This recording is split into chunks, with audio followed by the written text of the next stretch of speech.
This is Scott Sanford. I'm with the University of Wisconsin, Madison, and I was a team leader for development of this energy self-assessment tool that we're going to talk about today, and try to show you how to get started on it and use it. This was developed under a grant from USDA with a Conservation Innovation Grant. The URL for this is on the bottom of the page. It's www.ruralenergy.wisc.edu. When you enter the home page, you'll see a page that looks like this. This tool is split up with energy conservation tools and also with renewable energy tools, so you can do either. We've got a description here of what the two sets of tools will provide in information. And over on the right side, there's a menu that allows you to go directly to the different tools. For the conservation tools, there's 10 different tools. There's dairy, grain drying, greenhouses, irrigation, lighting, livestock, maple syrup production, potato storage, ventilation, and livestock waters. For the energy conservation or renewable energy tools, we've got anaerobic digesters or biogas. We have biomass combustion, basically looking at replacing fossil fuels. We have solar PV or solar electric, solar water heating, water pumping done with either solar or old-fashioned windmills, and we have water or wind electric type system calculator. These tools are all meant to be both energy education and an actual calculator. So I've entered the renewable energy section.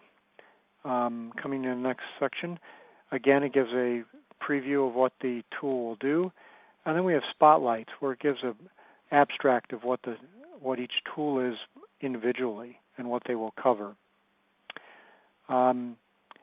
The titles for each of the tools are links to the tools themselves, so you can click on them, or you can go to the toolbar up in the upper right corner and click on the particular tool you want to enter. So we're going to enter a tool so I can show you what it looks like. This is a solar, wind, and water pumping tool, and this is set up in with a description up front of how the tool works or what it's going to calculate for you. And then it's set up with a frequently asked question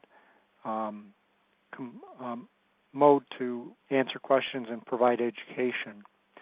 If you click on each of these questions as a link, if you click on it, it opens a pop-up box which has a description of what the question is, or an answer to the question. So in this case, can windmills be used for non-electric applications? The answer is yes. The old-fashioned windmills will pump water just fine. If you click on the little negative sign in the upper corner, that will close the pop-up box and bring you back to the main menu. These tools, to get into the calculator part, we need a zip code. Zip code does two things. One, it provides location so we know what weather data or other pertinent information to use. It also gives us some tracking so we know who's using it in what areas of the country for the different types of tools. Second tool I'm going to highlight here is the lighting tool, looking at different lighting technologies. This one has a description of what the tool will cover, and to enter the tool, in this case, you have to enter a zip code right up front. So you enter that zip code, and it takes you to what we call a pre-qualifying step. With energy conservation, there's different technologies, so we want to see what you're using to see if it'll help you save energy. So this has all the different technologies that might be used on a farm listed here. So what we want you to do is enter the number of, say, incandescent lights or compact fluorescent lights you're now using, so we can assess whether it's worth your while to keep going with this tool. The educational part, if you click on either the photo or the link, which are anything that's highlighted in blue, it'll open a pop-up window which provides information about the particular technology or process or whatever we're trying to describe. If you'd like, you can print this by hitting the print button, and it'll open a print box, and you can select the printer you want to go to and print. When you're done reading it or dealing with it, you can close it by using either the close button or the X button in the upper right-hand corner of the box. I've slid down on the list to the bottom. In this case, I'm going to put in some numbers. I've got mercury vapor and 3 yard lights, and I would go down here and hit the next button, and that would take me to the calculator, toward the calculator page. First, we have we call a kudo or recommendation on whether it's worth your while to go on. Sometimes the data sheet is included in this. Basically, if you've already have put in mostly energy conservation technology or new technology, it may not be worth your time to go on. So that's where we're just trying to save you some time. So if you want, after you've read that message, you can hit the continue button, and that will take you directly into the tool. This is called step 3. It's the input step for these tools. Again, it gives you a description of what we're looking for input. And one of the things I'll point out is that this tool cannot save information. Basically, when you exit out of the tool or shut your computer down, you will lose the information that you put in. So you need to make sure you have all the information you need up front before you start. So to help with that, we've put in data pages or sheets that you can download and print out to go collect your information on your particular farm. Because the object of this tool is that you're going to do the calculations on your particular farm, so you can figure out what you can upgrade and what the savings might be. This tool, we've included links to those pop-ups of the different types of lights in case you were curious or forgotten what they're like. And down below is the inputs. So this one, you can rename the location. We've got them 1, 2, 3, 4, 5, but you can actually type in something that's meaningful. You need to select the light type out of the drop-down menu, and number of fixtures and the amount it's used per year, or per day in this case. Here's what the data sheet looks like for this tool, and we've got some examples on top so you can see how it's filled in. So we've got the location, so at least you can go back to it or know where they came from, type of light, the wattage or length of light, so you can describe what it is, number of fixtures, and how much it's used.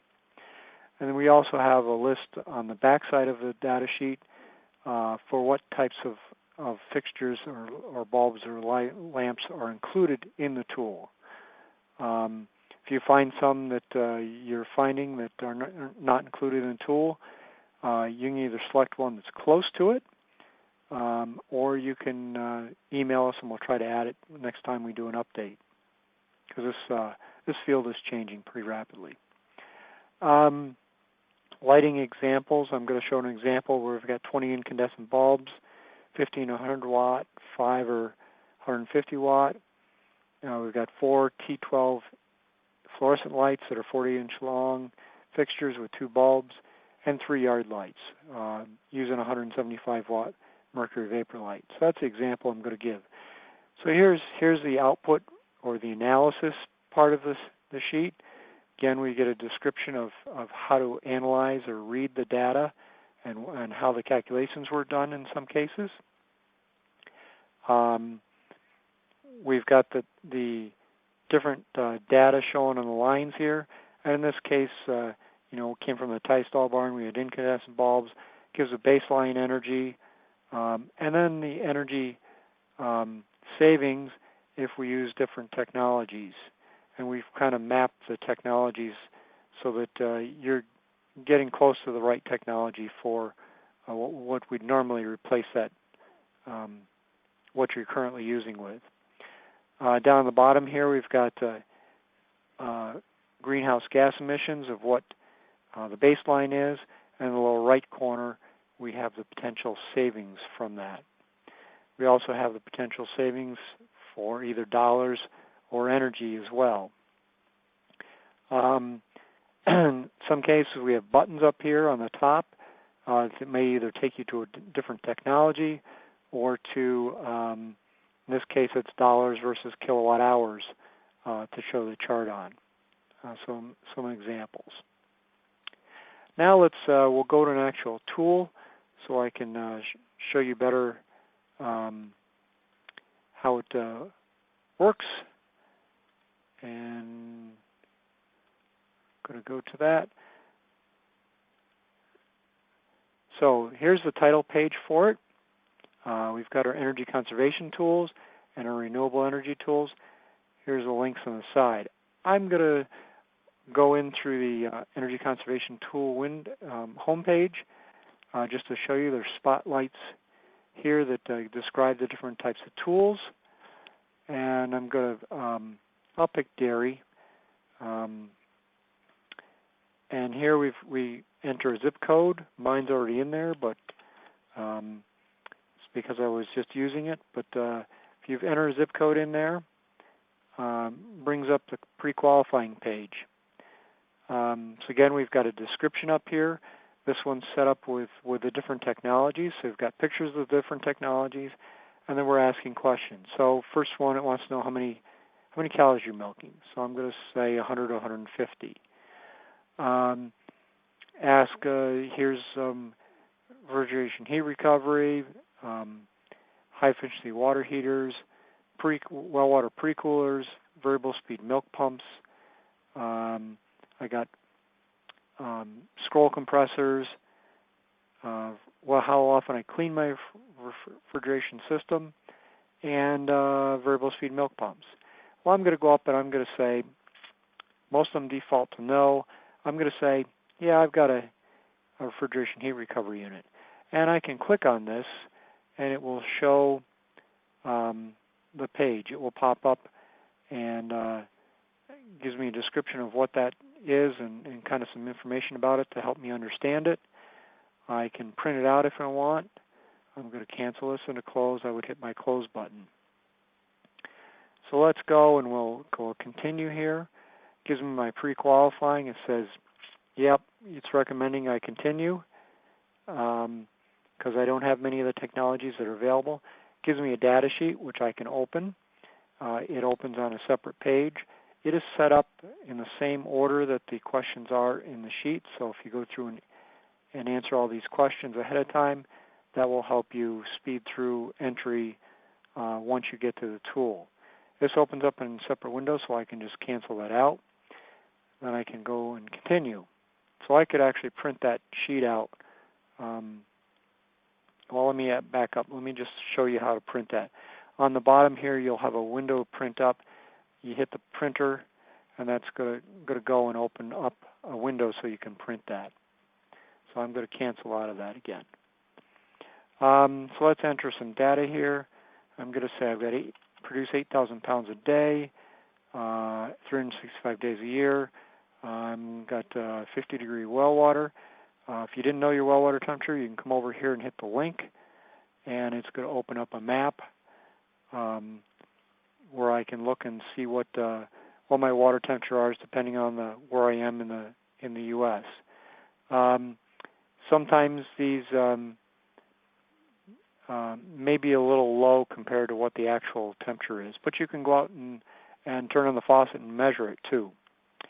My electric cost is a little higher than what I've defaulted here, and I'm going to say I've got 2 compressors. None of them are scroll compressors. Water temperature, I'm going to say I've got 150 degrees instead of 160. Instead of propane, I'm going to use heating oil. I can use $3.50 for my heating oil cost. Bulk tank, I'm going to say I have a 2,000-gallon bulk tank. How often is it washed? I've got every other day pickup. That's typically when they're done. When I pick some of these things, you'll see it refresh the menu. I only have one bulk tank. The next one is a type of parlor. I'm going to say I have a Parabone parlor. And I'm going to say it's double 8, so I got 16 stalls, but it's a swing parlor, so I'm only using 8 units. I don't have milk meters. Many times a day, I milk twice a day, and it takes me 2.5 hours. Number of times the system will wash is twice, and I can select the type of pipeline. In this case, it's going to be a 3-inch. Then the next thing is I'm laundering. If I'm using cloth towels, I may be laundering towels on site. If you launder them in the house and it's not where the heat recovery unit or the water heater is for the barn, then it shouldn't be included. You got a choice of 2 residentials and a commercial one, and number of loads. I'll say I'd have a load twice a day, and you've got different water temperatures. I'll pick hot, warm. Basically, we're trying to calculate how much hot water we're using with many of these settings. Calf feeding, I'm going to say I'm going to use 3 gallons of hot water a day for calf feeding. General cleanup, we'll say we use 5, and we're using another 3 for hand washing. Then I have a vacuum pump. I can have up to 2 vacuum pumps. I need to know what type of power it is, whether it's single or 3-phase. And I'm going to select that I have a 10 horsepower vacuum pump. And then I can go next, and it's going to bring me to some results. So in this case, I've got this chart here that I can get results off. It gives me energy savings. It gives me dollar savings. In this case, I've got refrigeration, heat recovery, and pre-cooler, which are competing technologies, so we talk about them together. And we also have water heaters in here because they're affected. And down on the bottom, it indicates what the overall savings might be. Up on the top here, it has different technologies. So, for instance, if I wanted to see what I could do for a variable speed vacuum pump, I'd click on that, and it's going to give me the results for the variable speed vacuum pump instead of the heat recovery and pre-cooler unit. So it's going to give me my baseline energy costs. It's going to give me my projected savings in kilowatt hours and BTUs and in dollars. And then it gives me the CO2, carbon dioxide emissions reduction. In this case, we have some estimated capital costs included in the tool, so it's going to give me the paybacks on what that investment might be.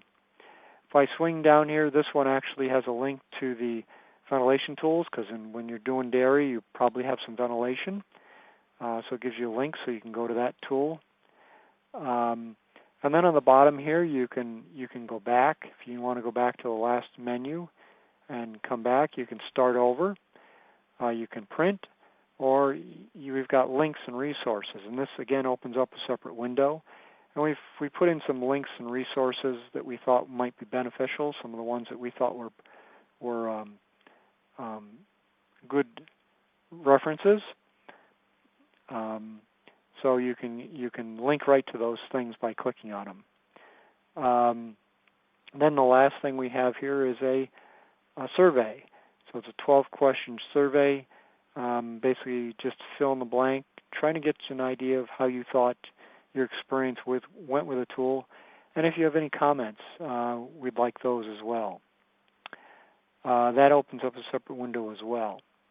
At the top of the tool, we've got a link to the NRCS homepage. You can go to this tool's homepage. You can start over. You can go to the conservation tool homepage, renewable energy tool homepage. We've got some help here if you need something, or you can contact us. So if you have a suggestion or having trouble, you can email me and we will try to take care of you. So that's what I wanted to cover quickly, and I appreciate your attendance, and hopefully that you'll find the tool useful.